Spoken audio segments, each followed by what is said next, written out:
بسم اللہ الرحمن الرحیم۔ السلام علیکم ورحمۃ اللہ وبرکاتہ۔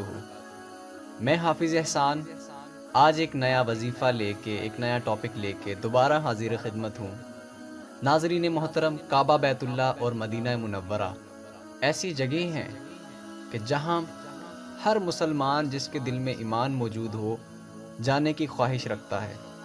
جو لوگ کبھی نہ جا سکے ان کے دل میں بھی یہ خواہش رہتی ہے، اور جو ایک دفعہ وہاں سے ہو کے آ جائیں ان کے دل میں دوبارہ جانے کی خواہش بھی ضرور رہتی ہے۔ اگر آپ کبھی کعبہ بیت اللہ یا مدینہ پاک کی زیارت کے لیے نہ جا سکے اور آپ کے دل میں یہ خواہش ہے اور آپ کے پاس مالی اسباب نہیں ہیں کہ آپ وہاں جلدی سے جلدی جا سکیں، تو اس کے لیے آج کی ویڈیو میں بتائے گئے وظیفے پہ عمل کریں۔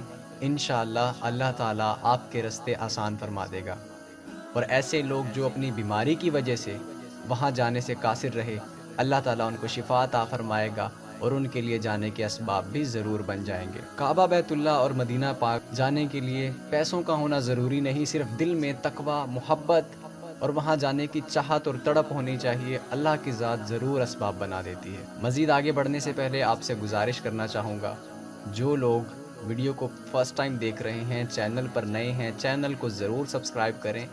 وظائف سے ریلیٹڈ ویڈیوز اپلوڈ ہوتی رہتی ہیں، انشاءاللہ آپ کی رہنمائی بھی ہوتی رہے گی۔ وظیفہ آپ نے کچھ یوں کرنا ہے کہ قرآن پاک کی سورہ فتح کی آیت نمبر 27، سورہ فتح کی آیت نمبر 27 کو نماز فجر کے بعد 21 مرتبہ پڑھنا ہے، اول و آخر تین مرتبہ درود پاک کے ساتھ۔ سورہ فتح کی آیت نمبر 27 کو 21 مرتبہ پڑھنا ہے نماز فجر کے بعد، اور اول و آخر تین مرتبہ درود پاک بھی پڑھنا ہے۔